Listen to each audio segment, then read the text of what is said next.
पसंद करते हो जो सिर्फ ते सिर्फ पंजाबी रेडियो USA ते।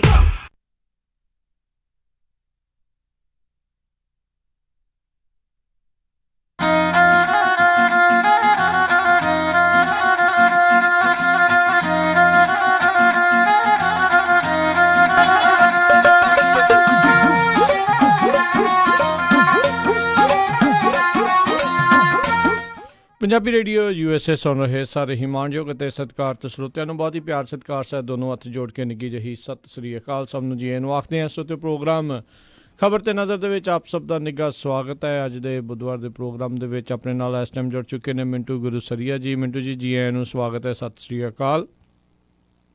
ਸ਼ੁਕਰੀਆ ਜੀ, ਸਾਰਿਆਂ ਨੂੰ ਸਤਿ ਸ੍ਰੀ ਅਕਾਲ ਜੀ। ਸਾਡੇ ਅੱਜ ਦੇ ਪ੍ਰੋਗਰਾਮ ਖਬਰ ਤੇ ਨਜ਼ਰ ਨੂੰ ਸਪਾਂਸਰ ਕਰਦੇ ਨੇ ਖਾਲਸਾ ਇੰਸ਼ੋਰੈਂਸ ਏਜੰਸੀ ਵਾਲੇ, ਜਿਨ੍ਹਾਂ ਦੇ ਕੋਲੋਂ ਤੁਸੀਂ ਹਰ ਇੱਕ ਤਰੀਕੇ ਦੀ ਇੰਸ਼ੋਰੈਂਸ ਕਰਵਾ ਸਕਦੇ ਹੋ। ਆਲਮੋਸਟ ਸਾਰੇ ਸੂਬਿਆਂ 'ਚ ਇੰਸ਼ੋਰੈਂਸ ਕਰਦੇ ਨੇ। ਕਮਰਸ਼ੀਅਲ ਇੰਸ਼ੋਰੈਂਸ, ਵਰਕਰ ਕੌਂਪ ਦੇ ਲਈ ਅੱਜ ਹੀ ਇਹਨਾਂ ਨੂੰ ਕਾਲ ਕਰੋ। ਨੰਬਰ 408-272-2500 ਦੇ ਉੱਤੇ। ਇਸ ਦੇ ਨਾਲ Krishan Dhanota Yuba City, Satpal Singh Tracy, Jassi Gill plumbing ਵਾਲੇ Bakersfield, Major Singh Fresno, GN tyre and lube ਵਾਲੇ, ਜਿਨ੍ਹਾਂ ਦੇ ਕੋਲੋਂ ਤੁਸੀਂ truck wash, oil change, air brake ਦਾ ਕੰਮ ਕਰਵਾ ਸਕਦੇ ਹੋ। ਨਵੇਂ ਪੁਰਾਣੇ ਟਾਇਰ ਖਰੀਦ ਸਕਦੇ ਹੋ। ਸੈਂਟਰਨੈਲਾ ਮੰਡੇਰਾ ਦੇ ਵਿੱਚ ਲੋਕੇਸ਼ਨ ਨੇ। Call Nimma Sahota 209-277-0113। Chicago pizza with twist ਵਾਲੇ, ਜਿਨ੍ਹਾਂ ਦੇ ਕੋਲੋਂ ਹਰ ਤਰ੍ਹਾਂ ਦਾ veg, non veg, Indian style pizza ਜਿਹੜਾ ਉਹ ਤੁਸੀਂ ਆਰਡਰ ਕਰ ਸਕਦੇ ਹੋ। ਪੀਜ਼ਾ ਆਰਡਰ ਕਰਨ ਦੇ ਲਈ, ਲੋਕੇਸ਼ਨ ਦੀ ਜਾਣਕਾਰੀ ਲਈ ਵੈਬਸਾਈਟ ਵਿਜ਼ਿਟ ਕਰੋ chicagopizza.twist.com। 15% ਡਿਸਕਾਊਂਟ ਦੇ ਲਈ ਕੂਪਨ ਕੋਡ 1313 ਇਸਤੇਮਾਲ ਕਰ ਸਕਦੇ ਹੋ। ਨਾਲ ਹੀ West Coast truck driving school ਵਾਲੇ, ਜਿਹੜੇ ਕਿ ਤੁਹਾਨੂੰ ਟਰੱਕ ਦਾ ਲਾਇਸੈਂਸ ਲੈਣ ਦੇ ਵਿੱਚ ਸਹਾਇਤਾ ਕਰਦੇ ਨੇ। ਕਾਲ ਅਜੀਤ ਅਟਵਾਲ 559-374-4541। ਇਹਨਾਂ ਸਾਰਿਆਂ ਦਾ ਬਹੁਤ ਬਹੁਤ ਧੰਨਵਾਦ। ਜੇਕਰ ਤੁਸੀਂ ਜਾਂ ਕੋਈ ਹੋਰ ਕਾਰੋਬਾਰ ਇਸ ਪ੍ਰੋਗਰਾਮ ਨੂੰ ਸਪਾਂਸਰ ਕਰਨਾ ਚਾਹੁੰਦੇ ਹੋ, ਸੰਪਰਕ ਕਰੋ 408-722-7698 ਦੇ ਉੱਤੇ। ਗੱਲਬਾਤ ਦਾ ਮਿੰਟੂ ਜੀ ਸਿਲਸਿਲਾ ਜਿਹੜਾ ਆ ਕਰਦੇ ਆ ਸ਼ੁਰੂ। ਜੰਗ ਦੇ ਕਹਿੰਦੇ ਆ ਬੱਦਲ ਜਿਹੜਾ ਹੇਠਾਂ ਲੰਘਿਆ ਆ। ਇਹ ਦੋਨੋਂ ਮੁਲਕਾਂ ਦਾ ਅੱਜ ਦਾ ਦਿਨ। ਭਾਰਤ ਦਾ ਇੱਕ ਪਾਇਲਟ ਪਾਕਿਸਤਾਨ ਦੇ ਅੜਿੱਕੇ ਆਇਆ ਹੈ। ਬਿਲਕੁਲ ਸਹੀ ਕਿਹਾ ਤੁਸੀਂ, ਦੁਰਸਤ ਕਿਹਾ ਕਿ ਅੱਜ ਦਾ ਦਿਨ ਜਿਹੜਾ ਸੀਗਾ ਉਹ ਲਗਭਗ ਸਾਰੇ ਦਾ ਸਾਰਾ ਹੀ ਇੱਕ ਤਰ੍ਹਾਂ ਨਾਲ ਕਹਿ ਲਈਏ ਕਿ ਜੰਗੀ ਪਰਛਾਵੇਂ ਹੇਠ ਗੁਜ਼ਰਿਆ। ਔਰ ਸਵੇਰ ਤੋਂ ਹੀ ਇੱਕ ਮਾਹੌਲ ਦੇ ਵਿੱਚ ਬਹੁਤ ਕੁੜੱਤਣ ਵੱਧ ਗਈ ਸੀਗੀ। ਜਦੋਂ ਸਵੇਰੇ ਸਵੇਰੇ ਦਾਅਵੇ ਹੋਣੇ ਸ਼ੁਰੂ ਹੋ ਗਏ, ਜਿੱਦਾਂ ਭਾਰਤ ਨੇ ਕਿਹਾ ਕਿ ਅਸੀਂ F-16 ਇਹਨਾਂ ਦਾ ਡਿੱਗਿਆ, ਉਹ ਜਹਾਜ਼ ਵੈਸੇ ਡਿੱਗਿਆ, ਤੇ ਕਹਿੰਦੇ ਆ ਕਿ ਇਹਨਾਂ ਦੇ ਇਲਾਕੇ ਦੇ ਵਿੱਚ ਜਾ ਕੇ ਪਰ ਡਿੱਗਿਆ ਇੰਡੀਅਨ ਏਅਰਫੋਰਸ ਨੇ। ਫਿਰ ਦੂਸਰੇ ਪਾਸੇ ਕਹਿੰਦੇ ਆ ਜੀ ਕਿ ਇੱਕ ਹੋਰ ਇੱਕ ਜਿਹੜਾ ਜਹਾਜ਼ ਸੀਗਾ ਇੰਡੀਆ ਦੇ ਵਿੱਚ, ਉਹ ਹਾਦਸਾਗ੍ਰਸਤ ਹੋਇਆ। ਉਹਦੇ ਬਾਰੇ ਵੀ ਪਹਿਲਾਂ ਖਬਰ ਆਈ ਕਿ ਸ਼ਾਇਦ ਉਹ ਪਾਕਿਸਤਾਨ ਵਾਲਿਆਂ ਡਿੱਗ ਦਿੱਤਾ। ਫਿਰ ਬਾਅਦ ਦੇ ਵਿੱਚ ਪਤਾ ਲੱਗਿਆ ਔਰ ਪਾਕਿਸਤਾਨ ਨੇ ਕਿਹਾ ਵੀ ਹੈ ਕਿ ਸਾਡਾ ਕੋਈ ਇਹਦੇ 'ਚ ਹੱਥ ਨਹੀਂ ਆ। ਫਿਰ ਇੰਡੀਆ ਵੱਲੋਂ ਇਹ ਪੁਸ਼ਟੀ ਕੀਤੀ ਗਈ ਕਿ ਇਹ ਜਿਹੜਾ ਜਹਾਜ਼ ਆ ਉਹ ਤਕਨੀਕੀ ਗੜਬੜ ਕਰਕੇ ਡਿੱਗਿਆ, ਹਾਦਸਾਗ੍ਰਸਤ ਹੋਇਆ। ਫਿਰ ਉਸ ਤੋਂ ਬਾਅਦ ਪਾਕਿਸਤਾਨ ਨੇ ਕਲੇਮ ਕਰ ਦਿੱਤਾ ਕਿ ਅਸੀਂ ਇਹਨਾਂ ਦੇ 2 ਜਹਾਜ਼ ਡਿੱਗੇ ਆ ਤੇ 2 ਪਾਇਲਟ ਸਾਡੀ ਹਿਰਾਸਤ ਦੇ ਵਿੱਚ ਆ। ਫਿਰ ਕਾਫੀ ਲੰਮਾ ਚਿਰ ਬਹਿਸ ਹੁੰਦੀ ਰਹੀ, ਸੋਸ਼ਲ ਮੀਡੀਆ ਤੇ ਵੀ ਜਾਬਾਂ ਦੇ ਭੇੜ ਹੁੰਦੇ ਰਹੇ ਕਿ ਪਾਕਿਸਤਾਨ ਝੂਠ ਬੋਲਦਾ, ਕਿ ਭਾਰਤ ਝੂਠ ਬੋਲਦਾ। ਅੰਤ ਦੇ ਵਿੱਚ ਫਿਰ ਉਹਨਾਂ ਨੇ ਵੀਡੀਓ ਰਿਲੀਜ਼ ਕਰ ਦਿੱਤੀ, ਜਿਹਦੇ ਵਿੱਚ ਇੱਕ ਵਿੰਗ ਕਮਾਂਡਰ ਹੈ ਜਿਹੜਾ ਉਹ ਫੜਿਆ ਨਜ਼ਰ ਆਉਂਦਾ। ਉਸ ਤੋਂ ਬਾਅਦ ਪਤਾ ਲੱਗ ਗਿਆ ਕਿ ਇੱਕ ਭਾਰਤੀ ਪਾਇਲਟ ਹੈ ਜਿਹੜਾ ਉਹ ਪਾਕਿਸਤਾਨ ਦੀ ਹਿਰਾਸਤ ਦੇ ਵਿੱਚ ਹੈ। ਤਾਂ ਉਸ ਤੋਂ ਥੋੜੀ ਦੇਰ ਬਾਅਦ ਫਿਰ 3:15 ਵਜੇ ਇਹਨਾਂ ਨੇ ਇੱਕ ਪ੍ਰੈਸ ਕਾਨਫਰੰਸ ਕੀਤੀ। ਪ੍ਰੈਸ ਕਾਨਫਰੰਸ ਦੇ ਵਿੱਚ ਕਿਹਾ ਕਿ ਸਾਡਾ MiG-21 ਜਿਹੜਾ ਉਹ ਲਾਪਤਾ। ਜਦੋਂ ਇਹਨਾਂ ਨੇ ਸਾਡੇ ਇਲਾਕੇ ਦੇ ਵਿੱਚ, ਯਾਨੀ ਸਾਡੇ ਵਾਯੂਮੰਡਲ ਦੇ ਵਿੱਚ ਆ ਕੇ ਦਖਲਅੰਦਾਜ਼ੀ ਕੀਤੀ, ਤਾਂ ਜਦੋਂ ਆਪਰੇਸ਼ਨ ਕੀਤਾ ਗਿਆ, ਮਤਲਬ ਕਿ ਉਹਨਾਂ ਦਾ ਜਵਾਬੀ ਹਮਲਾ ਕੀਤਾ ਗਿਆ, ਤਾਂ ਫਿਰ ਉਸ ਦੇ ਸਾਡਾ MiG-21 ਇੱਕ ਲਾਪਤਾ ਹੋ ਗਿਆ, ਇੱਕ ਪਾਇਲਟ ਲਾਪਤਾ ਹੋ ਗਿਆ। ਤਾਂ ਥੋੜੀ ਦੇਰ ਬਾਅਦ ਫਿਰ ਬਾਅਦ ਪੁਸ਼ਟੀ ਹੋ ਗਈ ਕਿ ਵਾਕਈ ਉਹ ਭਾਰਤੀ ਪਾਇਲਟ ਆ। ਹੁਣ ਇੰਡੀਆ ਦੀ ਗੌਰਮੈਂਟ ਨੇ ਉਚੇਚੀ ਮੰਗ ਵੀ ਕਰ ਦਿੱਤੀ ਹੈ ਕਿ ਉਸ ਪਾਇਲਟ ਨੂੰ ਬਾਹਿਫਾਜ਼ਤ ਜਿਹੜਾ ਭਾਰਤ ਦੇ ਹਵਾਲੇ ਕਰ ਦਿੱਤਾ ਜਾਵੇ। ਉਠਕ ਬੈਠਕ ਦੇ ਦਰਮਿਆਨ ਹੀ ਅੱਜ ਜੋ ਇੰਡੀਅਨ ਪ੍ਰਾਈਮ ਮਿਨਿਸਟਰ ਸੀਗਾ, ਉਹਨੇ ਇੱਕ ਬੈਠਕ ਬੁਲਾਈ। ਉਹ ਬੈਠਕ ਜਿਹੜੀ ਸੀ, ਤਿੰਨੇ ਫੌਜ ਦੇ ਮੁਖੀ ਜਿਹੜੇ ਸੀਗੇ ਉਹਦੇ ਵਿੱਚ ਸ਼ਾਮਲ ਹੋਏ। ਪਾਕਿਸਤਾਨ ਨੇ ਵੀ ਇਹੀ ਕੰਮ ਕੀਤਾ, ਉਹਨਾਂ ਵੱਲ ਵੀ ਕਾਫੀ ਚਹਿਲ ਕਦਮੀ ਅੱਜ ਰਹੀ ਅੱਜ ਦੇ ਦਿਨ। ਪਰ ਦੂਸਰੇ ਪਾਸੇ ਜਿਹੜੀ ਬੀਬੀ ਸੁਸ਼ਮਾ ਸਵਰਾਜ ਹੈ, ਵਿਦੇਸ਼ ਮੰਤਰੀ, ਉਹ ਚੀਨ ਦੇ ਵਿਦੇਸ਼ ਮੰਤਰੀ ਨੂੰ ਮਿਲੀ। ਉਹਨੇ ਉੱਥੇ ਪੱਖ ਰੱਖਿਆ ਵਾ ਕਿ ਦੇਖੋ ਜੀ, ਸਾਡਾ ਹਮਲਾ ਕਿਸੇ ਦੇਸ਼ ਤੇ ਨਹੀਂ ਹੈ, ਸਾਡਾ ਹਮਲਾ ਕਿਸੇ ਸਿਵਿਲੀਅਨ ਤੇ ਨਹੀਂ, ਸਾਡਾ ਹਮਲਾ ਦਹਿਸ਼ਤਗਰਦਾਂ ਦੇ ਟਿਕਾਣੇ ਤੇ ਹੋਇਆ ਔਰ ਉਹਦਾ ਸਾਨੂੰ ਅਧਿਕਾਰ ਹੈ। ਖੈਰ ਇਹ ਸਾਰਾ ਕੁਝ ਚੱਲਦਾ ਰਿਹਾ। ਦੇਰ ਸ਼ਾਮ ਤੱਕ ਇਮਰਾਨ ਖਾਨ ਦਾ ਇੱਕ ਬਿਆਨ ਵੀ ਆ ਗਿਆ ਜਿਹਦੇ ਵਿੱਚ ਉਹ ਜੰਗ ਬਾਰੇ ਇਸ ਗੱਲ ਦੀ ਬਹੁਤ ਹੱਦ ਤੱਕ ਕਹਿ ਲਈਏ ਨਾ ਕਿ ਪ੍ਰੋੜਤਾ ਕਰਦਾ ਕਿ ਜੰਗ ਦੇ ਵਿੱਚ ਹੈ ਨਹੀਂ ਕੁਛ ਵੀ, ਜੰਗ ਸ਼ੁਰੂ ਤੇ ਆਪਾਂ ਕਰ ਸਕਦੇ ਹਾਂ, ਮੁੜ ਕੇ ਮੁਕਾਉਣਾ ਆਪਣੇ ਹੱਥ ਬਸ ਨਹੀਂ ਰਹੂਗਾ। ਖੀਰ ਫਿਰ ਸ਼ਾਮ ਪੈਂਦਿਆਂ ਵੈਸੇ ਤੇ ਪਹਿਲਾਂ ਅਲਰਟ ਆ ਗਿਆ ਕਿ ਨਾਰਥ ਰੀਜਨ ਦੇ ਜਿੰਨੇ ਵੀ ਏਅਰਪੋਰਟ ਆ ਉਹ ਸਾਰੇ ਬੰਦ ਕਰ ਦਿੱਤੇ ਜਾਣ, ਫਲਾਈਟਾਂ ਜਿਹੜੀਆਂ ਉਹ ਰੋਕ ਦਿੱਤੀਆਂ ਜਾਣ, ਫਲਾਈਟਸ ਕਵਾਂਗੇ ਅੰਗਰੇਜ਼ੀ ਦੇ ਵਿੱਚ, ਤੇ ਉਹ ਸਾਰੀਆਂ ਰੁਕ ਵੀ ਗਈਆਂ। ਫਿਰ ਬਾਅਦ ਦੇ ਵਿੱਚ ਏਅਰ ਅਥਾਰਟੀ ਆਫ ਇੰਡੀਆ ਜਿਹੜੀ ਉਹਨੇ ਦੁਬਾਰਾ ਇੱਕ ਹੁਕਮ ਜਾਰੀ ਕੀਤਾ ਕਿ ਨਹੀਂ, ਜਿਹੜੀਆਂ ਫਲਾਈਟਸ ਨੇ ਉਹ ਲਗਾਤਾਰ ਚੱਲਦੀਆਂ ਰਹਿਣਗੀਆਂ। ਸੋ ਇਸ ਤਰ੍ਹਾਂ ਦਾ ਇਹ ਦਿਨ ਬੀਤਿਆ। ਹਾਲਾਂਕਿ ਸਵੇਰੇ ਜਿਸ ਤਰ੍ਹਾਂ ਦੀ ਕਸ਼ੀਦਗੀ ਸੀ ਮਾਹੌਲ ਦੇ ਵਿੱਚ, ਜਿਸ ਤਰੀਕੇ ਦਾ ਇੱਕ ਭੈ ਸੀਗਾ, ਉਹ ਦੇਰ ਸ਼ਾਮ ਤੱਕ ਥੋੜਾ ਜਿਹਾ ਘਟਿਆ ਵਾ, ਦੋਨਾਂ ਮੁਲਕਾਂ ਦੇ ਵਿੱਚ ਥੋੜਾ ਜਿਹਾ ਘਟਿਆ, ਪਰ ਜੰਮੂ ਕਸ਼ਮੀਰ ਦੇ 3 ਸੈਕਟਰਾਂ ਦੇ ਵਿੱਚ ਲਗਾਤਾਰ ਫਾਇਰਿੰਗ ਹੁੰਦੀ ਪਈ ਆ। ਹੁਣ ਸਾਰੀ ਗੱਲ ਜਿਹੜੀ ਲੈ ਦੇ ਕੇ ਉਹ ਆ ਗਈ ਆ ਪਾਇਲਟ ਦੀ ਹਿਰਾਸਤ ਤੇ ਕਿ ਪਾਇਲਟ ਦਾ ਹੁਣ ਕੀ ਹੋਊਗਾ।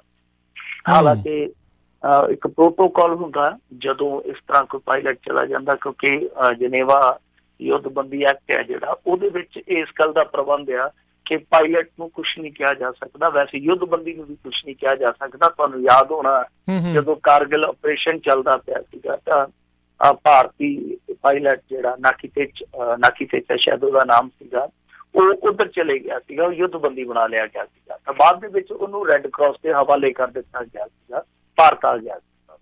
ਸੋ ਉਹ ਇੱਕੋ ਇੱਕ ਸ਼ਾਇਦ ਯੁੱਧਬੰਦੀ ਸੀਗਾ ਉਸ ਸਮੇਂ ਦਾ।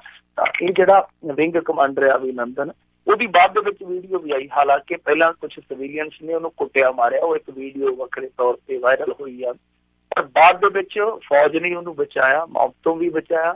ਬਾਅਦ ਦੇ ਵਿੱਚ ਪੁੱਛਗਿੱਛ ਕਰਦਿਆਂ ਦੀ ਇੱਕ ਵੀਡੀਓ ਹੈ ਜਿਹੜੀ ਉਹ ਪਾਕਿਸਤਾਨੀ ਆਰਮੀ ਨੇ ਨਸ਼ਰ ਕੀਤੀ ਸੀ। ਉਸ ਤੋਂ ਬਾਅਦ ਇੱਕ ਹੋਰ ਵੀਡੀਓ ਆਈ ਜਿਹਦੇ ਵਿੱਚ ਉਹ ਚਾਹ ਪੀਂਦਾ ਨਜ਼ਰ ਆਉਂਦਾ ਤੇ ਬਿਲਕੁਲ ਇਹ ਗੱਲ ਕਹਿੰਦਾ ਕਿ ਹਾਂ ਭਾਈ ਮੈਂ ਠੀਕ ਠਾਕ ਆ ਤੇ ਪਾਕਿਸਤਾਨੀ ਆਰਮੀ ਨੇ ਮੇਰੀ ਆਹੋ ਭਗਤ ਖੂਬ ਕੀਤੀ ਆ ਔਰ ਮੈਨੂੰ ਭੀੜ ਤੋਂ ਬਚਾਇਆ। ਤੋਂ ਤੱਕ ਵੀ ਕਹਿੰਦਾ ਨਜ਼ਰ ਆਉਂਦਾ ਕਿ ਭਾਈ ਜੇ ਮੈਂ ਇੰਡੀਆ 'ਚ ਆ ਗਿਆ ਮੈਂ ਆਪਣਾ ਬਿਆਨ ਨਹੀਂ ਬਦਲੂੰਗਾ।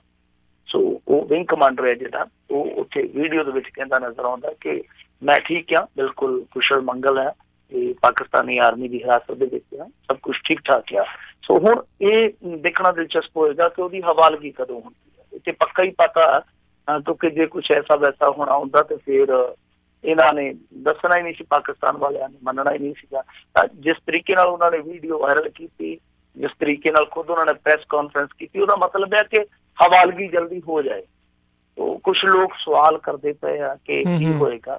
वैसे कुछ लोग तंज भी कसते पे आ कि हुण विंग कमांडर नूं छुड़ाउण वास्ते ते आत्मघाती निशान ते जिहड़ा वो जहाज लैके जाऊगा। जो बीबियां एंकरिंग करदियां ने न्यूज़ स्टूडियो च बह के वो नाल जाणगियां, इस तरह दीयां तंजां भी ने।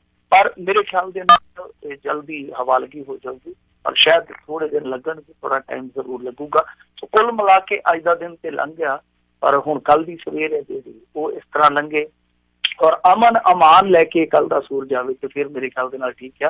वैसे जिस तरीके नाल अज दा दिन चढ़िया सीगा, इस तरह लगदा सीगा कि हुण जंग छिड़ी, घड़ी नूं जंग छिड़ी, पर शाम तक कुछ माहौल जिहड़ा साजगर होया। सो दुआ करते हैं कि कल का दिन है जिहड़ा नवीं उम्मीद लैके आऊगा। दोनों मुल्कों की थोड़ी बहुत अकल टिकाने आऊगी, दोनों मुल्क टिकण, दोनों मुल्क दे आवाम है जिहड़े अगे वधण। तो देखते हैं कल नूं की बनदा। पर अज दा दिन जिहड़ा अद्धा क दिन सीगा ना दोपहर तो पहला वाला, वो तो बहुत ही ज्यादा स्ट्रेस वाला जी। ਜਿਹੜਾ ਇਮਰਾਨ ਖਾਨ ਦੀ ਇੱਕ ਜਿਹੜਾ ਵੀਡੀਓ ਮੈਸੇਜ ਵੀ ਜਿਹੜਾ ਚੌਰੇ ਪਾਸੇ ਘੁੰਮ ਵੀ ਰਿਹਾ ਹੈ ਇਸ ਟਾਈਮ, ਉਸ ਦੇ ਵਿੱਚ ਉਹਨੇ ਕਿਹਾ ਵੀ ਉਹਨੇ ਇਹ ਵੀ ਵਿੱਚ ਜਿਹੜਾ ਆ ਰਹੀਆਂ ਚੋਣਾਂ ਦੇ ਉੱਤੇ ਵੀ ਉਹਨੇ ਕਿਹਾ ਵੀ ਸ਼ਾਇਦ ਉਸ ਨੂੰ ਦੇਖਦੇ ਹੋ ਉਹਨਾਂ ਨੇ ਕੀਤਾ ਹੋਵੇ। ਅਤੇ ਜਿੱਦਾਂ ਉਹਨਾਂ ਨੇ ਕਿਹਾ ਵੀ ਜੇ ਇਹ ਜੰਗ ਛਿੜ ਜਾਂਦੀ ਹੈ ਫਿਰ ਮੋਦੀ ਦੇ ਅਤੇ ਫਿਰ ਮੇਰੇ ਹੱਥ ਦੇ ਵਿੱਚ ਕਿਸੇ ਦੇ ਹੱਥ 'ਚ ਕੁਛ ਨਹੀਂ ਰਹਿ ਜਾਣਾ। ਡਾਇਲੋਗ ਹੀ ਇੱਕ ਜਿਹੜਾ ਜ਼ਰੀਆ ਹੈਗਾ ਆ ਇਸ ਨੂੰ ਜਿਹੜਾ ਸੁਲਝਾਉਣ ਦੇ ਲਈ। ਉੱਥੇ ਤਾਂ ਉਹਨਾਂ ਨੇ ਉਹਦੇ ਵਿੱਚ ਇਮਰਾਨ ਖਾਨ ਨੇ ਇਹ ਵੀ ਕਿਹਾ ਵੀ ਤੁਸੀਂ ਆਪ ਹੀ ਜਿਊਰੀ ਜੱਜ ਅਤੇ ਐਗਜ਼ੀਕਿਊਸ਼ਨਰ ਜਿਹੜੇ ਬਣੇ ਹੋ, ਤੁਸੀਂ ਕਿਸੇ ਵੀ ਮੁਲਕ ਦੇ ਵਿੱਚ ਆ ਕੇ ਇੱਦਾਂ ਹਮਲੇ ਕਰੋਗੇ ਤਾਂ ਅਗਲੇ ਨੇ ਤਾਂ ਫਿਰ ਕਹਿੰਦੇ ਜਵਾਬੀ ਕਾਰਵਾਈ ਵੀ ਜਿਹੜੀ ਉਹ ਕਰਨੀ ਹੁੰਦੀ ਆ। ਸੋ ਹੁਣ ਦੇਖਦੇ ਹਾਂ ਵੀ ਕਿਸ ਪਾਸੇ ਵੱਲ ਨੂੰ ਜਿਹੜਾ ਮਾਹੌਲ ਬਣੇਗਾ। ਕਿਤੇ ਨਾ ਕਿਤੇ ਮੈਨੂੰ ਲੱਗਦਾ ਹੈ ਮਿੰਟੂ ਜੀ ਵੀ ਭਾਰਤ ਦਾ ਗੁੱਸਾ ਥੋੜ੍ਹਾ ਠੰਡਾ ਜਾਂ ਉਹ ਆਪਣੇ ਅਜਿਹੇ ਚੀਜ਼ ਨੂੰ ਰੋਕਣਗੇ ਵੀ, ਕਿਉਂਕਿ ਹੁਣ ਜਿਹੜਾ ਪਾਇਲਟ ਵੀ ਜਿਹੜਾ ਉਹਨਾਂ ਦੇ ਹੱਥੇ ਕੈਪਚਰ ਹੋ ਗਿਆ ਹੈ। ਨਹੀਂ ਦੇਖੋ, ਇਹਦੇ ਵਿੱਚ ਹੁਣ ਕੁਝ ਚੀਜ਼ਾਂ ਤੇ ਜਿਹੜੀਆਂ ਇਹਨਾਂ ਦੇ ਬਰਖਲਾਫ ਜਾਣਗੀਆਂ ਕਿ ਇਹ ਕਿਸ ਤਰ੍ਹਾਂ ਦਾ ਆਪਰੇਸ਼ਨ ਸੀਗਾ ਕਿ ਉਹ ਉਧਰ ਚਲ ਗਿਆ, ਕਿਉਂਕਿ ਉਹ ਪਾਕਿਸਤਾਨੀ ਇਸ ਤਰ੍ਹਾਂ ਨਹੀਂ ਕਹਿਣਗੇ ਇਹ ਸਾਡਾ ਜਹਾਜ਼ ਉਧਰ ਗਿਆ ਤੇ ਇਹਨਾਂ ਨੇ ਰਿਟੇਲੀਏਟ ਕੀਤਾ ਤੇ ਉਸ ਤੋਂ ਬਾਅਦ ਏਦਾਂ ਹੋਇਆ। ਉਹ ਕਹਿਣਗੇ ਕਿ ਇੱਧਰ ਆਏ ਸੀਗੇ ਤਾਂ ਅਸੀਂ ਸੁੱਟ ਲਏ ਆ। ਸੋ ਦਾਵਾ ਉਲਟ ਹੋਏਗਾ ਤਾਂ ਇਹ ਬਾਜ਼ੀ ਕਿਤੇ ਨਾ ਕਿਤੇ ਪੁੱਠੀ ਵੀ ਪੈ ਸਕਦੀ ਹੈ। ਜੇ ਮੰਨ ਲਓ ਵੈਸੇ ਤੇ ਸਾਡਾ ਆਵਾਮ ਹੈ ਜਿਹੜਾ ਉਹ ਇੰਨਾ ਸਿਆਣਾ ਆ, ਇਹੋ ਜਿਹੇ ਸਵਾਲ ਕਰਦਾ ਨਹੀਂ ਕਦੇ, ਪਰ ਜੇ ਸਵਾਲ ਪੁੱਛੇ ਜਨਤਾ, ਜਾਗਰੂਕ ਜਨਤਾ ਕਿ ਕਿੱਦਾਂ ਹੋ ਗਿਆ, ਸਾਡਾ ਇੱਕ ਵਿੰਗ ਕਮਾਂਡਰ ਹੈ ਜਿਹੜਾ ਉਹ ਕਿੱਦਾਂ ਚਲੇ ਗਿਆ, ਤਾਂ ਫਿਰ ਬਹੁਤ ਸਾਰੀਆਂ ਚੀਜ਼ਾਂ ਜਿਹੜੀਆਂ ਉਹ ਘੇਰਨ ਵਾਲੀਆਂ ਵੀ ਬਣ ਜਾਣਗੀਆਂ। ਇਹੀ ਇੱਕ ਡਰ ਸੀਗਾ ਜਿਸ ਸਮੇਂ ਦਬਾਅ ਬਣ ਰਿਹਾ ਸੀਗਾ ਨਾ ਨਰਿੰਦਰ ਮੋਦੀ ਸਰਕਾਰ ਤੇ। ਤਾਂ ਮੈਂ ਇੱਕ ਪ੍ਰੋਗਰਾਮ ਦੇ ਦੌਰਾਨ ਕਿਹਾ ਸੀਗਾ ਕਿ ਦੇਖੋ ਨਰਿੰਦਰ ਮੋਦੀ ਲਈ ਇੱਧਰ ਖੂਹ ਆ ਉਧਰ ਖਾਈ ਆ, ਜੇ ਮੰਨ ਲਓ ਉਹ ਐਕਸ਼ਨ ਨਹੀਂ ਕਰਦਾ ਤਾਂ ਵੀ ਉਹ ਡੁੱਬਦੇ ਆ ਇਸ ਸਮੇਂ, ਤੇ ਜੇ ਕਰਦੇ ਆ ਤੇ ਉਹ ਮੰਨ ਲਓ ਬਾਜੀ ਪੁੱਠੀ ਪੈ ਜਾਂਦੀ ਆ ਤਾਂ ਉਹ ਤੋਂ ਦੁੱਗਣਾ ਨੁਕਸਾਨ ਹੋ ਜਾਏਗਾ। ਸੋ ਇਸ ਕਰਕੇ ਇਹਨਾਂ ਤੇ ਦਬਾਅ ਬਹੁਤ ਸੀਗਾ। ਔਰ ਤੁਸੀਂ ਦੇਖਿਆ ਹੋਣਾ ਕਿ ਪ੍ਰਧਾਨ ਮੰਤਰੀ ਧੜਾ ਮੁੜ ਕੇ ਬਾਅਦ ਦੇ ਵਿੱਚ ਸੰਬੋਧਨ ਕਰਦਾ ਭਾਸ਼ਣ, ਤਾਂ ਉਹ ਚੀਜ਼ ਇੱਕ ਦਰਸਾਉਣ ਦਾ ਯਤਨ ਕਰਦਾ, ਭਾਵਨਾਤਮਕ ਤੱਤ ਹੈ ਜਿਹੜਾ ਆਪਣੀ ਕੰਪੇਨ ਦੇ ਵਿੱਚ ਉਹ ਭਰਦਾ ਯਤਨ ਕਰਦਾ ਪਿਆ ਕਿ ਇਸ ਚੀਜ਼ ਨੂੰ ਭਾਵਨਾਤਮਕ ਮੁੱਦਾ ਬਣਾ ਦਿੱਤਾ ਜਾਵੇ, ਮਤਲਬ ਕਿ ਸਫਲਤਾ ਅਸਫਲਤਾ ਜਿਹੜੀ ਉਹ ਇੱਕ ਪਾਸੇ ਰਹਿ ਜਾਵੇ, ਭਾਵਨਾਤਮਕ ਇਸ਼ੂ ਬਣ ਜਾਵੇ। ਜੀ ਇਸ ਪਾਸੇ ਵੀ ਮੈਂ ਜਿਹੜਾ ਦੇਖ ਰਿਹਾ ਸੀ, ਜੇ ਤੁਸੀਂ ਸਾਰੇ ਪਾਸੇ ਦੇਖੋ ਤਾਂ ਇੰਡੀਆ ਪਾਕਿਸਤਾਨ ਦੀ ਇਹ ਜਿਹੜੀ ਕਿਤੇ ਨਾ ਕਿਤੇ ਇਸ ਟਾਈਮ ਇਹ ਲੜਾਈ ਵਾਲੇ ਪਾਸੇ ਨੂੰ ਜਿਹੜਾ ਕੰਮ ਵੱਧ ਰਿਹਾ ਆ, ਸਾਰੇ ਪਾਸੇ ਮੇਨ ਹੈਡਲਾਈਨ ਬਣੀ ਆ, ਕਿਉਂਕਿ ਦੋਨੋਂ ਹੀ ਪਰਮਾਣੂ ਹਥਿਆਰਾਂ ਵਾਲੇ ਜਿਹੜੇ ਮੁਲਕ ਨੇ ਤੇ ਕੋਈ ਵੀ ਜਿਹੜਾ ਕਿਤੇ ਨਾ ਕਿਤੇ ਜਿਹੜਾ ਉਹ ਨਹੀਂ ਚਾਹੁੰਦਾ। ਤੇ ਮਿੰਟੂ ਜੀ ਜੇ ਦੇਖਿਆ ਜਾਵੇ ਤਾਂ ਅੰਤਰਰਾਸ਼ਟਰੀ ਪੱਧਰ ਦੇ ਉੱਤੇ ਜੇ ਇਸ ਪੂਰੀ ਗੱਲ ਦੇ ਉੱਤੇ ਕਿੱਦਾਂ ਦੀ ਕੋਈ ਪ੍ਰਤੀਕਿਰਿਆ ਤੁਹਾਡੇ ਹਿਸਾਬ ਦੇ ਨਾਲ ਜਿਹੜੀ ਉਹ ਚੱਲ ਰਹੀ ਆ? ਮਾਫ ਕਰਨਾ, ਆਵਾਜ਼ ਟੁੱਟ ਗਈ। ਮੈਂ ਪੁੱਛ ਰਿਹਾ ਸੀਗਾ ਵੀ ਅੰਤਰਰਾਸ਼ਟਰੀ ਪੱਧਰ ਦੇ ਉੱਤੇ ਇਹਨਾਂ ਦੋਨਾਂ ਮੁਲਕਾਂ ਦੇ ਵਿੱਚ ਜਿਹੜੀ ਇਹ ਹੁਣ ਇਸ ਟਾਈਮ ਚੱਲ ਰਿਹਾ ਆ ਭਾਰਤ ਅਤੇ ਪਾਕਿਸਤਾਨ ਦੇ ਦਰਮਿਆਨ, ਉਧਰੋਂ ਕਿੱਦਾਂ ਦੀਆਂ ਪ੍ਰਤੀਕਿਰਿਆਵਾਂ ਆ ਰਹੀਆਂ ਨੇ? ਦੇਖੋ, ਚਾਈਨਾ ਨੇ ਤਾਂ ਸਬਰ ਰੱਖਣ ਲਈ ਕਿਹਾ, ਅੰਕਲ ਟਰੰਪ ਨੇ ਵੀ ਸਬਰ ਰੱਖਣ ਲਈ ਕਿਹਾ, ਦੂਸਰੇ ਦੇਸ਼ ਆ ਜਿਹੜੇ, ਵੈਸੇ ਤਾਂ ਹੁਣ ਦੇਖੋਗੇ ਤਾਂ ਜਿੱਦਾਂ ਲਾਈਏ ਕਿ ਇੰਡੀਆ ਨੇ ਕਾਫੀ ਦੇਸ਼ਾਂ ਦੀ ਸਪੋਰਟ ਹਾਸਲ ਕੀਤੀ ਆ, ਪਾਕਿਸਤਾਨ ਦੇ ਨਾਲ ਚਾਈਨਾ ਆਲਵੇਜ਼ ਹੈਗਾ ਹੀ ਆ। ਰਸ਼ੀਆ ਨੇ ਵੀ ਇਸ ਤਰ੍ਹਾਂ ਦਾ ਹੀ ਇੱਕ ਸੰਦੇਸ਼ ਦਿੱਤਾ। ਅੱਜ ਮੇਰੇ ਖਿਆਲ ਦੇ ਨਾਲ ਰਸ਼ੀਆ ਦੇ ਵਿਦੇਸ਼ ਮੰਤਰੀ ਨਾਲ ਵੀ ਮੁਲਾਕਾਤ ਹੋਣੀ ਸੀਗੀ। ਸੋ ਸਾਰੇ ਹੀ ਇਹ ਕਹਿ ਰਹੇ ਆ ਕਿ ਤੁਸੀਂ ਸਬਰ ਕਰੋ, ਤੁਸੀਂ ਠੰਮੇ ਨਾਲ ਚੱਲੋ। ਤਾਂ ਠੰਮੇ ਨਾਲ ਹੁਣ ਦੋਨੇ ਮੁਲਕ ਚੱਲਣਗੇ ਤਾਂ ਹੀ ਆ ਨਾ, ਦੋਨਾਂ ਚੋਂ ਇੱਕ ਚੱਲੂਗਾ ਤਾਂ ਗੱਲ ਬਣਨੀ ਨਹੀਂ। ਦੋਨੇ ਹੀ ਚੱਲਣ, ਦੋਨੇ ਹੀ ਆਪੋ ਆਪਣੀਆਂ ਸਮੱਸਿਆਵਾਂ ਜਿਹੜੀਆਂ ਉਹ ਟੇਬਲ ਤੇ ਰੱਖਣ, ਜੋ ਵੀ ਇੱਕ ਦੂਜੇ ਤੋਂ ਦਿੱਕਤਾਂ ਪਰੇਸ਼ਾਨੀਆਂ। ਸੋ ਕਸ਼ਮੀਰ ਦਾ ਮੁੱਦਾ ਦੇਖੋ, ਕਸ਼ਮੀਰ ਦਾ ਮੁੱਦਾ ਯਕਦਮ ਹੱਲ ਨਹੀਂ ਹੋਣਾ, ਨਾ ਪਾਕਿਸਤਾਨ ਉੱਥੇ ਹਟੇ ਨਾ ਭਾਰਤ ਉਹਨੂੰ ਛੱਡੇ।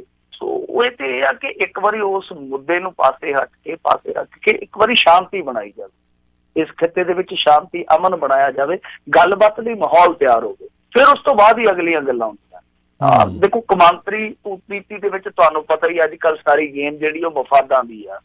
ਅਮਰੀਕਾ ਦੇ ਆਪਣੇ ਮਫਾਦ ਆ, ਇਜ਼ਰਾਈਲ ਅੱਜ ਕੱਲ੍ਹ ਇੰਡੀਆ ਦੀ ਸਪੋਰਟ ਕਰਦਾ ਸਿੱਧੇ ਤੌਰ ਤੇ, ਕਿਉਂਕਿ ਉਹਨਾਂ ਦਾ ਬਹੁਤ ਵੱਡਾ ਹਥਿਆਰਾਂ ਦਾ ਜ਼ਖੀਰਾ ਜਿਹੜਾ ਉਹ ਇੰਡੀਆ ਖਰੀਦਦਾ, ਬਹੁਤ ਵੱਡਾ ਖਰੀਦਦਾਰ ਬਣ ਚੁੱਕਾ।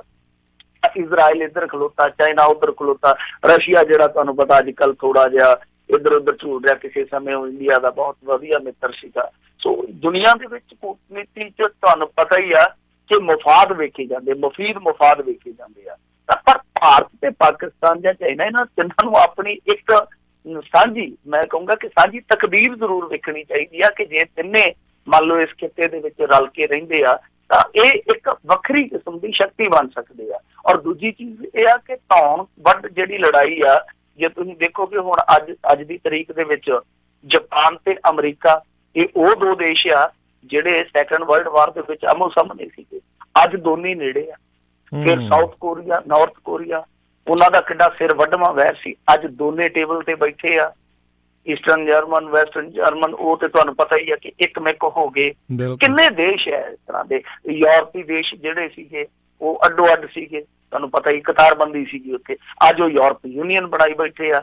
ਯਾਨੀ ਜਿਹੜੇ ਲੋਕ ਅੱਗੇ ਵੱਧਦੇ ਆ ਉਹ ਤੇ ਇਹਨਾਂ ਚੀਜ਼ਾਂ ਨੂੰ ਪਿੱਛੇ ਛੱਡ ਰਹੇ ਆ, ਜੋ ਪਿੱਛੇ ਹੋਇਆ ਇਤਿਹਾਸ ਦੇ ਵਿੱਚ। ਇਹ ਉਹਨਾਂ ਚੀਜ਼ਾਂ ਨੂੰ ਲੈ ਕੇ ਜੇ ਅੱਗੇ ਤੁਰੇ ਜਾਣਗੇ ਤਾਂ ਮੇਰੇ ਖਿਆਲ ਦੇ ਨਾਲ ਦੋਹਾਂ ਲਈ ਘਾਟੇ ਬੰਦਾ ਸੌਦਾ ਹੈ। ਔਰ ਖਾਸ ਤੌਰ ਤੇ ਇੱਥੇ ਦਿੱਕਤ ਇੱਕ ਹੋਰ ਵੀ ਆ ਕਿ ਜਿੱਦਾਂ ਹੁਣ ਮੀਡੀਆ, ਦੋਨਾਂ ਮੁਲਕਾਂ ਦੇ ਵਿੱਚ ਮੀਡੀਆ ਜਿਹੜਾ ਉਹ ਇੱਕ ਤਰ੍ਹਾਂ ਨਾਲ ਕਹਿ ਲਈਏ ਨਾ ਕਿ ਪਿਆਦਾ ਟਾਈਪ ਮੀਡੀਆ, ਇੱਕ ਤੇ ਉਹ ਬੜੀ ਅੱਗ ਲਾਉਂਦਾ। ਦੂਸਰਾ ਇੱਕ ਦੋਨਾਂ ਮੁਲਕਾਂ ਦੀ ਇੱਕ ਕੁਰੀਤ ਆ, ਭੈੜੀ ਰੀਤ ਆ ਕਿ ਦੋਨੇ ਮੁਲਕ ਹੀ ਮਿਲਟਰੀ ਦਾ ਰਾਜਸੀਕਰਨ ਕਰਕੇ ਬੈਠੇ ਆ। ਵੈਸੇ ਉੱਤੇ ਤੇ ਰਾਜਸੀ ਮਾਹੌਲ ਦਾ ਹੀ ਮਿਲਟਰੀਕਰਨ ਹੋਇਆ ਪਿਆ ਪਾਕਿਸਤਾਨ ਦੇ ਵਿੱਚ, ਦੋਨੇ ਚੀਜ਼ਾਂ ਹੀ ਰਲਗੱਡ ਨੇ। ਪਰ ਇੰਡੀਆ ਦੇ ਵਿੱਚ ਇਹ ਆ ਕਿ ਹੁਣ ਦੇਖੋ ਜਿੰਨਾ ਕੀਤਾ ਸੀਗਾ 에ਅਰਫੋਰਸ ਵਾਲਿਆਂ ਨੇ 에ਅਰ ਸਟ੍ਰਾਈਕ ਕੀਤਾ, ਉਹਨਾਂ ਨੇ ਤੇ ਹੁਣ ਤੱਕ ਆਫੀਸ਼ੀਅਲੀ ਕੋਈ ਬਿਆਨ ਵੀ ਨਹੀਂ ਦਿੱਤਾ। ਇੱਥੇ ਦੂਸਰੇ ਜਿਹੜੇ ਹੋਰਡਿੰਗਸ ਗੱਡੀ ਬੈਠੇ ਆ, ਦੱਸੋ ਉੱਥੇ ਅਮਿਤ ਸ਼ਾਹ ਜਹਾਜ਼ ਚਲਾ ਕੇ ਗਿਆ ਸੀਗਾ ਜਾਂ ਨਰਿੰਦਰ ਮੋਦੀ ਬਹਿ ਕੇ ਗਿਆ ਸੀਗਾ ਉੱਥੇ? ਤਾਂ ਕਹਿਣ ਦਾ ਭਾਵ ਆ ਕਿ ਤੁਸੀਂ ਜੇ ਚਿੜਾਉਣ ਵਾਲਾ ਕੰਮ ਕਰੋਗੇ ਤਾਂ ਉਹ ਗਲਤ ਆ। ਤੁਸੀਂ ਕੀਤਾ ਸੋ ਕੀਤਾ, ਫੌਜ ਨੇ ਜੋ ਕੀਤਾ ਉਹ ਫੌਜ ਦੀ ਪ੍ਰਾਪਤੀ ਹੈ, ਤਾਂ ਉਹਨੂੰ ਜੇ ਤੁਸੀਂ ਉਹਦਾ ਰਾਜਸੀਕਰਨ ਕਰੋਗੇ ਤਾਂ ਫਿਰ ਇਹ ਮਸਲੇ ਕਦੇ ਵੀ ਠੰਡੇ ਨਹੀਂ ਪੈਣੇ, ਫਿਰ ਭਖਦੇ ਹੀ ਰਹਿਣਗੇ। ਜੀ ਜੀ। ਅਗਲੀ ਜਿਹੜੀ ਮਿੰਟੂ ਜੀ ਗੱਲ ਕਰਦੇ, ਕਹਿੰਦੇ ਮੋਦੀ ਕਰ ਰਿਹਾ ਜਵਾਨਾਂ ਦੀ ਮੌਤ ਤੇ ਸਿਆਸਤ, ਮਮਤਾ ਨੇ ਚੁੱਕੇ ਵੱਡੇ ਸਵਾਲ।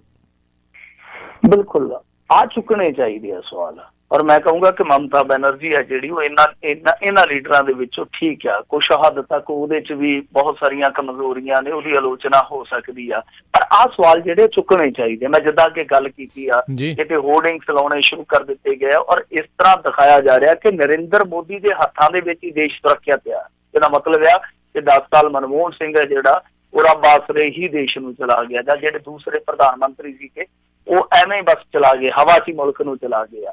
ਤਾਂ ਜਿਹੜਾ ਪ੍ਰੋਜੈਕਟ ਕੀਤਾ ਜਾ ਰਿਹਾ ਕਿ ਨਰਿੰਦਰ ਮੋਦੀ ਹੀ ਇਸ ਮੁਲਕ ਨੂੰ ਸੰਭਾਲ ਸਕਦਾ, ਔਰ ਇਹਨਾਂ ਚੀਜ਼ਾਂ ਦਾ ਸਹਾਰਾ ਲਿਆ ਜਾ ਰਿਹਾ ਕਿ ਅਸੀਂ ਕੀਤਾ।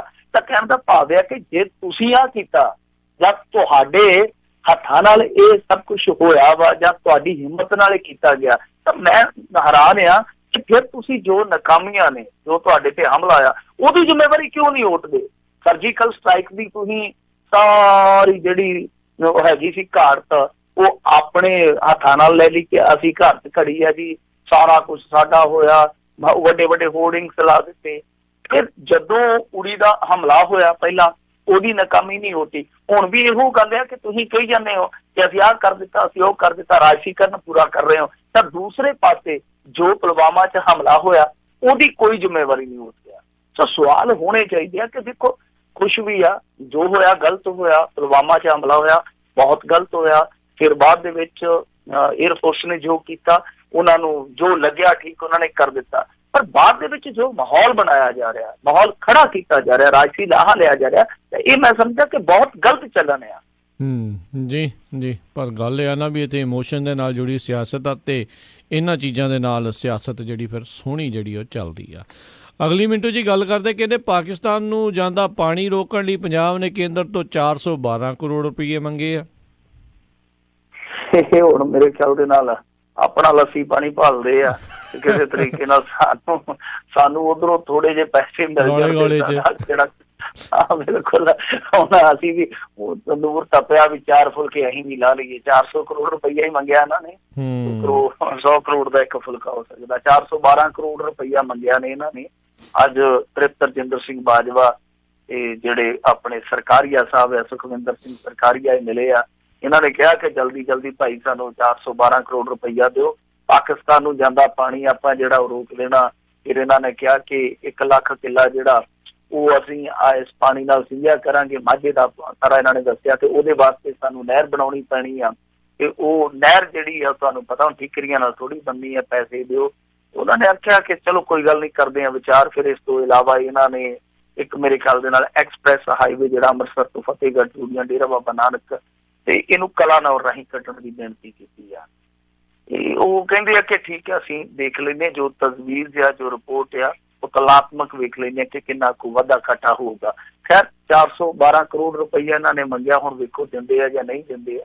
ਪਰ ਮੇਰੇ ਖਿਆਲ ਦੇ ਨਾਲ ਮਸਲਾ ਤੇ ਇਹ ਆ ਨਾ ਕਿ ਜਿਹੜਾ ਹੁਣ ਤੱਕ ਪਾਣੀ ਚਲੇ ਗਿਆ, ਕਿ ਉਦੋਂ ਤੁਹਾਡੀ ਪਾਕਿਸਤਾਨ ਦੇ ਨਾਲ ਪੱਗ ਵੱਟੀ ਸੀ ਕਿ ਜਿਹੜਾ ਪਾਣੀ ਹੁਣ ਤੱਕ ਤੁਸੀਂ ਇੰਨੇ ਸਾਲਾਂ ਤੱਕ ਘੱਲੀ ਗਏ। ਪਹਿਲੀ ਗੱਲ ਤੇ ਇਹ ਆ। ਦੂਜੀ ਗੱਲ ਇਹ ਆ ਕਿ ਆ ਥੋੜੇ ਦਿਨ ਪਹਿਲਾਂ ਪੰਜਾਬੀ ਜਾਗਰਣ ਦੇ ਵਿੱਚ ਇੱਕ ਫਿਰੋਜ਼ਪੁਰ ਤੋਂ ਬਹੁਤ ਵੱਡੀ ਖਬਰ ਲੱਗੀ, ਔਰ ਉਹ ਪੱਤਰਕਾਰ ਆ ਜਿਹਨੇ 15 ਦਿਨ ਪਹਿਲਾਂ ਦੱਸ ਦਿੱਤਾ ਸੀਗਾ ਕਿ ਜਿਹੜੇ FIR ਦੇ ਵਿੱਚ ਨਾਮਜ਼ਦ ਕੀਤੇ ਆ ਇਹਨਾਂ ਨੇ ਪੁਲਿਸ ਅਫਸਰ ਬਾਈਬਲ ਕਾਂਡ ਦੇ ਵਿੱਚ ਜਾਂ ਕੋਟਕਪੂਰਾ ਕਾਂਡ ਦੇ ਵਿੱਚ, ਤਾਂ ਉਹ ਵਿਉਂਤਬੰਦੀ ਕਰਦੇ ਪਏ ਆ ਹਾਈ ਕੋਰਟ 'ਚ ਜਾਣ ਦੀ।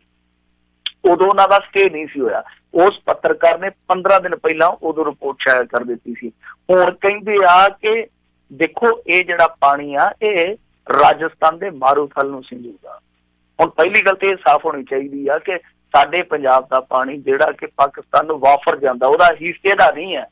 ਮਤਲਬ ਕਿ ਜਿਹੜਾ ਸਾਡੇ ਹਿੱਸੇ ਦਾ ਉੱਧਰ ਵਾਫਰ ਜਾਂਦਾ, ਉਹ ਰੋਕਣਾ ਤੇ ਜਾਣਾ ਕਿੱਥੇ ਆ, ਉਹਦੇ ਲਈ ਪਲੈਨਿੰਗ ਜਿਹੜੀ ਆ ਹੋਣੀ ਚਾਹੀਦੀ ਹੈ। ਉਹਦੇ ਬਾਰੇ ਕੈਪਟਨ ਅਮਰਿੰਦਰ ਸਿੰਘ ਨੂੰ ਸਪਸ਼ਟ ਕਰਨਾ ਚਾਹੀਦਾ ਕਿ ਜਿਹੜਾ ਹੁਸੈਨੀ ਵਾਲੇ ਤੋਂ ਪਾਣੀ ਜਾਂਦਾ, ਇਹ ਤੇ ਗੱਲਾਂ ਕਰਦੇ ਆ ਨਾ ਗੁਰਦਾਸਪੁਰ ਏਰੀਏ ਦੀਆਂ, ਪਠਾਨਕੋਟ ਏਰੀਏ ਦੀਆਂ, ਕਿ ਠੀਕ ਹੈ ਉੱਥੇ ਮਾਝੇ ਦਾ ਪਾਣੀ ਹੈ ਜਿਹੜਾ ਮਾਝੇ 'ਚ ਰਹਿ ਜਾਊਗਾ। ਜਿਹੜਾ ਹੁਸੈਨੀ ਵਾਲਾ ਬਾਰਡਰ ਤੇ ਪਾਣੀ ਵਾਫਰ ਜਾਂਦਾ ਰੋਕਿਆ ਜਾਣਾ, ਉਹ ਕਿੱਧਰ ਨੂੰ ਘੱਲੋਗੇ, ਉਹਦਾ ਵੀ ਸਟੈਂਡ ਇਹਨਾਂ ਨੂੰ ਸਪਸ਼ਟ ਕਰਨਾ ਚਾਹੀਦਾ। ਕਿਉਂਕਿ ਜਿੰਨਾ ਕੁ ਸਾਨੂੰ ਅੰਦਰੋਂ ਸੁਣਨ ਨੂੰ ਮਿਲਦਾ ਪਿਆ ਕਿ ਉਹ ਪਾਣੀ ਸ਼ਾਇਦ ਗੰਗ ਕਨਾਲ 'ਚ ਸੁੱਟਿਆ ਜਾਊਗਾ, ਜਿਹੜੀ ਲਾਗੋਂ ਵਗਦੀ ਆ, ਤੇ ਗੰਗ ਕਨਾਲ ਕਿੱਥੇ ਜਾਂਦੀ ਉਹ ਸਾਰਿਆਂ ਨੂੰ ਪਤਾ। ਜੀ ਜੀ। ਅਗਲੀ ਜਿਹੜੀ ਗੱਲ ਕਰਦੇ ਆ, ਝੂਠੇ ਮੁਕਾਬਲੇ 'ਚ 2 ਜਾਨਾਂ ਲੈਣ ਵਾਲੇ ਪੰਜਾਬ ਪੁਲਿਸ ਦੇ ਅਧਿਕਾਰੀ ਨੂੰ ਉਮਰ ਕੈਦ। ਦੇਖੋ ਇਹ ਜਿਹੜਾ ਮਾਮਲਾ ਸੀਗਾ ਇਹ ਮੇਰੇ ਖਿਆਲ ਦੇ ਨਾਲ 1992 ਦਾ। ਇਹ 2 ਮੁੰਡੇ ਮਾਰੇ ਸੀ ਇਹਨਾਂ ਨੇ, ਇੱਕ ਗੁਰਮੇਲ ਸਿੰਘ, ਇੱਕ ਕੁਲਦੀਪ ਸਿੰਘ, ਇਹ ਰੋਪੜ ਜ਼ਿਲ੍ਹੇ ਦੇ ਸੀਗੇ।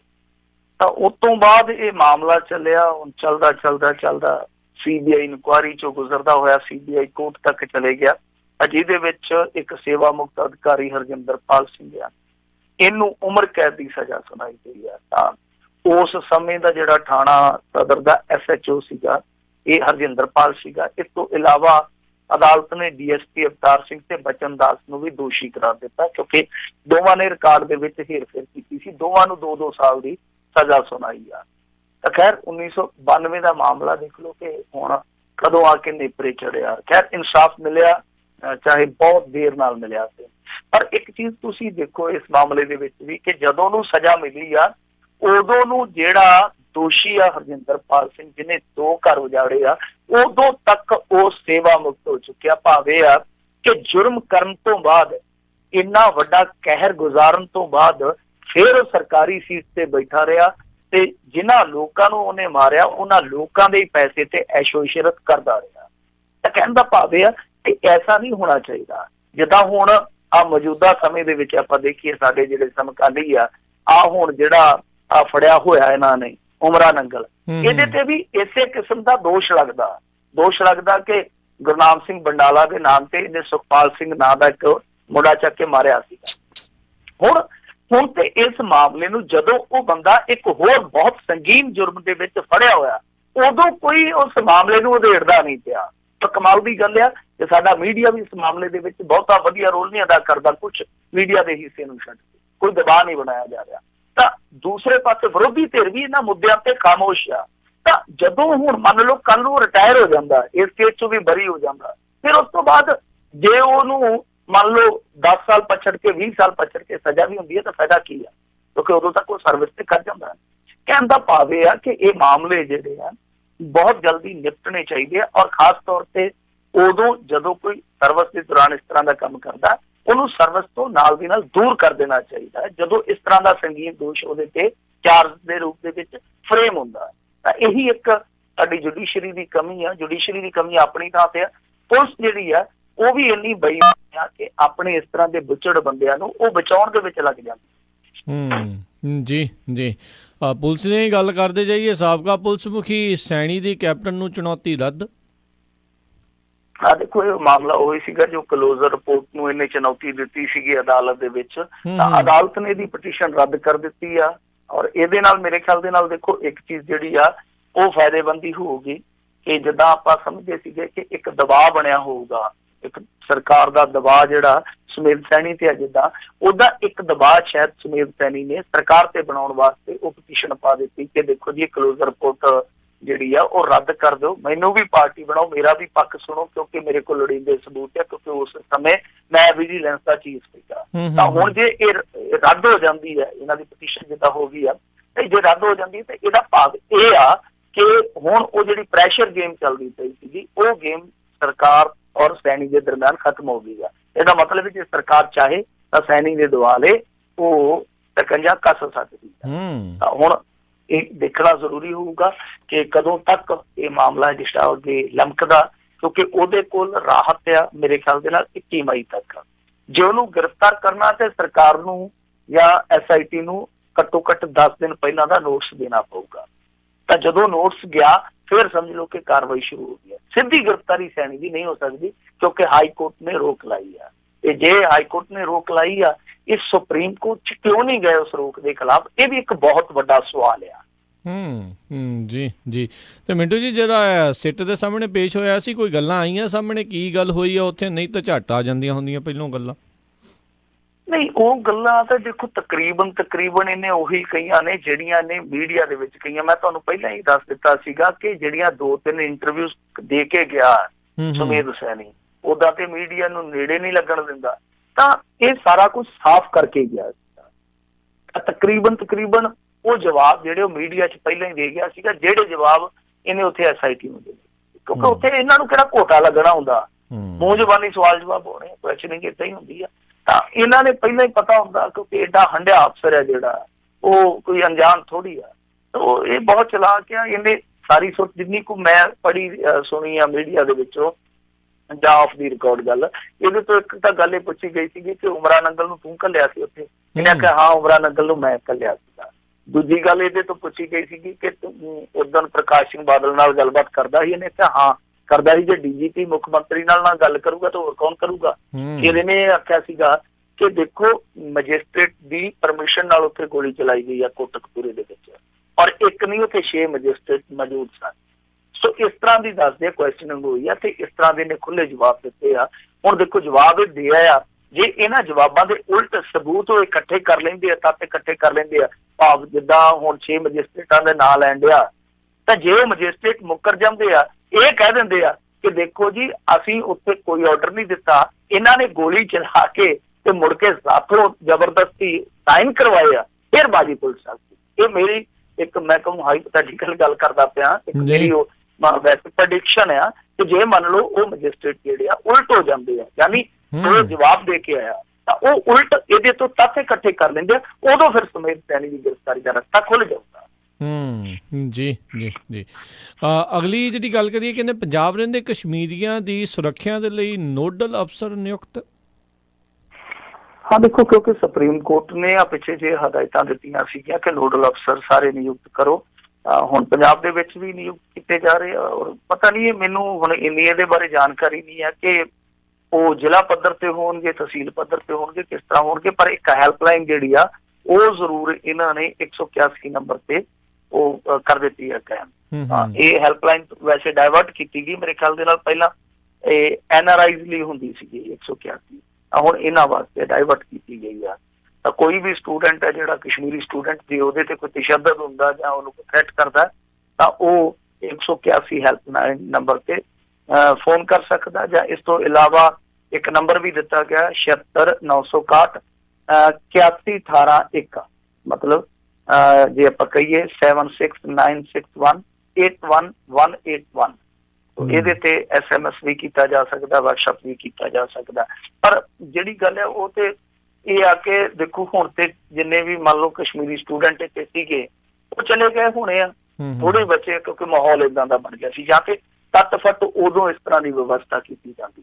ਤੇ ਹੁਣ ਜੇ ਕਰਨਾ ਤੇ ਉਹਨਾਂ ਨੂੰ ਭਰੋਸਾ ਦੇ ਕੇ ਤੇ ਲਿਆਓ, ਜਿਹੜੇ ਆਪਣੀਆਂ ਪੜ੍ਹਾਈਆਂ ਛੱਡ ਕੇ ਚਲੇ ਗਏ ਆ, ਜਿਨ੍ਹਾਂ ਦੇ ਗਾਂ ਇਗਜ਼ਾਮ ਹੋਣੇ ਆ ਜਾਂ ਜਿਨ੍ਹਾਂ ਦੀਆਂ ਸਮੈਸਟਰਾਂ ਦੀਆਂ ਪੜ੍ਹਾਈਆਂ ਜਿਹੜੀਆਂ ਗਾਂ ਚੱਲਣੀਆਂ ਨੇ, ਉਹਨਾਂ ਨੂੰ ਭਰੋਸੇ 'ਚ ਲੈ ਕੇ ਆਓ ਕਿ ਹਾਂ ਭਾਈ ਪੰਜਾਬ ਦੇ ਵਿੱਚ ਤੁਹਾਨੂੰ ਕੋਈ ਕੁਛ ਨਹੀਂ ਆਖੂਗਾ, ਇੱਥੇ ਉਹ ਕੰਮ ਨਹੀਂ ਹੈਗਾ ਇਹ ਫਲਾਣਾ ਤਰਸ਼ੂਲ ਲੈ ਕੇ ਆ ਗਿਆ, ਫਲਾਣਾ ਕਿਰਪਾਨ ਲੈ ਕੇ ਆ ਗਿਆ। ਅਸੀਂ ਤੁਹਾਡਾ ਮਾਹੌਲ ਹੈ ਜਿਹੜਾ ਉਹ ਬਿਲਕੁਲ ਸੁਖਦ ਰੱਖਾਂਗੇ, ਚਾਹੇ ਕੁਛ ਵੀ ਹੋ ਜਾਵੇ। ਤਾਂ ਤੁਸੀਂ ਉਹਨਾਂ ਨੂੰ ਲੈ ਕੇ ਆਓ। ਇੱਕ ਵਾਰੀ ਤਾਂ ਚਲੇ ਗਿਆ, ਹੁਣ ਭਾਵੇਂ ਨੋਡਲ ਅਫਸਰ ਬਣਾਈ ਚਲੋ, ਭਾਵੇਂ ਨੋਜਲ ਅਫਸਰ ਬਣਾਈ ਚਲੋ, ਕੋਈ ਬਣਾਈ ਚਲੋ, ਜਦੋਂ ਜੇ ਚਲੇ ਗਏ ਫਿਰ ਫਾਇਦਾ ਕੀ ਆ? ਈਦ ਪਿੱਛੋਂ ਤੰਬਾ ਫੂਕਣ ਦਾ ਕੀ ਫਾਇਦਾ? ਅੱਗ ਲੱਗੀ ਪਿੱਛੋਂ ਖੂਹ ਪੱਟਣ ਦਾ ਕੀ ਫਾਇਦਾ? ਤੁਸੀਂ ਜੇ ਕਰਨਾ ਤਾਂ ਉਹਨਾਂ ਨੂੰ ਭਰੋਸੇ 'ਚ ਲੈ ਕੇ ਵਾਪਸ ਲਿਆਓ, ਫਿਰ ਇਸ ਤਰ੍ਹਾਂ ਦਾ ਸਾਜ਼ਗਾਰ ਮਾਹੌਲ ਹੈ ਜਿਹੜਾ ਉਹਨਾਂ ਨੂੰ ਮੁਹੱਈਆ ਕਰਵਾਓ। ਜੀ ਜੀ ਮਿੰਟੂ ਜੀ, ਬਹੁਤ ਬਹੁਤ ਤੁਹਾਡਾ ਧੰਨਵਾਦ ਕਰਦੇ ਹਾਂ। ਪਰ ਇੱਕ ਫੇਸਬੁੱਕ ਦੇ ਉੱਤੇ ਸਾਡੇ ਜਿਹੜੇ ਲਿਸਨਰ ਆ ਦੇਖ ਰਹੇ, ਨਵਜੋਤ ਸਿੱਧੂ ਕਹਿੰਦੇ ਫਿਰੋਜ਼ਪੁਰ ਤੇ ਅੰਮ੍ਰਿਤਸਰ ਦੇ ਵਿੱਚ ਕਹਿੰਦੇ ਹੁਣੇ ਅਲਰਟ ਕਿਨੇ ਜਾਰੀ ਕੀਤਾ ਪਿਆ, ਕਹਿੰਦੇ ਵੀ ਡਰਿਲ ਕਰਨੀ ਆ। ਸੋ ਉੱਥੋਂ ਉਹ ਸਾਨੂੰ ਜਿਹੜੀ ਇੱਦਾਂ ਫੇਸਬੁੱਕ ਦੇ ਜ਼ਰੀਏ ਜਾਣਕਾਰੀ ਦੇ ਰਹੇ ਆ। ਨਹੀਂ, ਉਹ ਦੇਖੋ ਫਿਰੋਜ਼ਪੁਰ ਜਿਹੜਾ ਸਰਹੱਦੀ ਸ਼ਹਿਰ ਆ, ਸਭ ਤੋਂ ਨੇੜਲਾ ਸ਼ਹਿਰ ਹੈ ਇਸ ਏਰੀਏ ਦੇ ਵਿੱਚ। ਜੇ ਆਪਾਂ ਬਾਰਡਰ ਏਰੀਏ ਦੀ ਗੱਲ ਕਰੀਏ, ਬਿਲਕੁਲ ਬਾਰਡਰ ਏਰੀਏ ਤੇ ਆ, ਤਾਂ ਡਰਿਲ ਕਰਦੇ ਆ। ਡਰਿਲ ਦਾ ਮਤਲਬ ਹੁੰਦਾ ਅਭਿਆਸ। ਜੇ ਮੰਨ ਲਓ ਕੱਲ ਨੂੰ ਕੋਈ ਹੰਗਾਮੀ ਹਾਲਤ ਬਣਦੀ ਹੈ ਤਾਂ ਉਹਦਾ ਇੱਕ ਅਭਿਆਸ ਆ। ਵੈਸੇ ਤੇ ਅਲਰਟ ਬਾਰਡਰ ਤੇ ਤਾਂ ਅਲਰਟ ਕਿੱਥੋਂ ਫਿਰ ਹੈ ਹੀ ਹੈ, ਹੁਣ ਅਲਰਟ ਰਹਿਣਾ ਵੀ ਚਾਹੀਦਾ। ਡਰਿਲ ਜਿਹੜੀ ਆ ਉਹ ਕਰਕੇ ਦੇਖਣਗੇ, ਜਿੱਦਾਂ ਪੁਲਿਸ ਫਲੈਗ ਮਾਰਚ ਕਰਦੀ ਆ। ਸੋ ਇਸ ਤਰ੍ਹਾਂ ਇਹ ਇਹਨਾਂ ਦੀ ਆਪਣੀ ਪ੍ਰਕਿਰਿਆ ਹੈ। ਪਰ ਮੈਂ ਜਿਵੇਂ ਕਿਹਾ ਤੁਹਾਨੂੰ ਕਿ 2-4 ਦਿਨ ਜਿਹੜੇ ਆ ਉਹ ਬੜੇ ਸੈਂਸਿਟਿਵ ਦਿਨ ਆ। ਦੇਖਣਾ ਪਊਗਾ, ਮਹਿਸੂਸ ਕਰਨਾ ਪਊਗਾ ਕਿ ਕੀ ਇਹ ਰੁਖ ਹੈ ਜਿਹੜਾ ਰਹਿੰਦਾ ਦੋਨਾਂ ਸਰਕਾਰਾਂ ਦਾ। ਲੱਗਦਾ ਇਹੋ ਆ ਕਿ ਸ਼ਾਇਦ ਇਹ ਜਿਹੜਾ ਗਰਦ ਉੱਠਿਆ ਹੌਲੀ ਹੌਲੀ ਬਹਿ ਜਾਊਗਾ ਤੇ ਦੋਨੇ ਮੁਲਕ ਜਿਹੜੇ ਆ ਉਹ ਫਿਰ ਆਮ ਵਾਂਗੂ ਜੀਣਾ ਸ਼ੁਰੂ ਕਰਨਗੇ। ਔਰ ਜੀਣਾ ਹੀ ਨਹੀਂ ਸ਼ੁਰੂ ਕਰਨਗੇ, ਇਸ ਸਿਧਾਂਤ ਤੇ ਵੀ ਜੀਣਾ ਸ਼ੁਰੂ ਕਰਨਗੇ ਕਿ ਜੀ ਔਰ ਜੀਨੇ ਦੋ। ਜੀ ਬਿਲਕੁਲ ਜੀ। ਪਰਮਾਣੂ ਸ਼ਕਤੀਆਂ ਇੱਦਾਂ ਲੜਦੀਆਂ ਜਿਹੜੀਆਂ ਉਹ ਕਿਸੇ ਦੇ ਵੀ ਰਾਸ ਨਹੀਂ ਆਉਣੀਆਂ, ਅਤੇ ਫਾਇਦਾ ਜਿਹੜਾ ਉਸ ਦੇ ਵਿੱਚ ਕੋਈ ਨਹੀਂ ਆ। ਨਾ ਹੀ ਇਹ ਜਿਹੜਾ ਗੱਲ ਵਧੇ ਤਾਂ ਚੰਗੀ ਗੱਲ ਹੀ ਆ, ਸ਼ਾਂਤੀ ਵਧੀਆ ਆ। ਮਿੰਟੂ ਜੀ ਬਹੁਤ ਬਹੁਤ ਤੁਹਾਡਾ ਧੰਨਵਾਦ, ਤੁਸੀਂ ਸਾਡੇ ਨਾਲ ਜੁੜੇ ਇਹਨਾਂ ਖਬਰਾਂ ਬਾਰੇ ਜਾਣਕਾਰੀ ਦਿੱਤੀਆਂ। ਅਗਲੀ ਵਾਰ ਤੱਕ ਲਈ ਮਿਹਰਬਾਨੀ, ਪਿਆਰ ਭਰੀ ਸਤਿ ਸ਼੍ਰੀ ਅਕਾਲ ਜੀ। ਸਤਿ ਸ਼੍ਰੀ ਅਕਾਲ।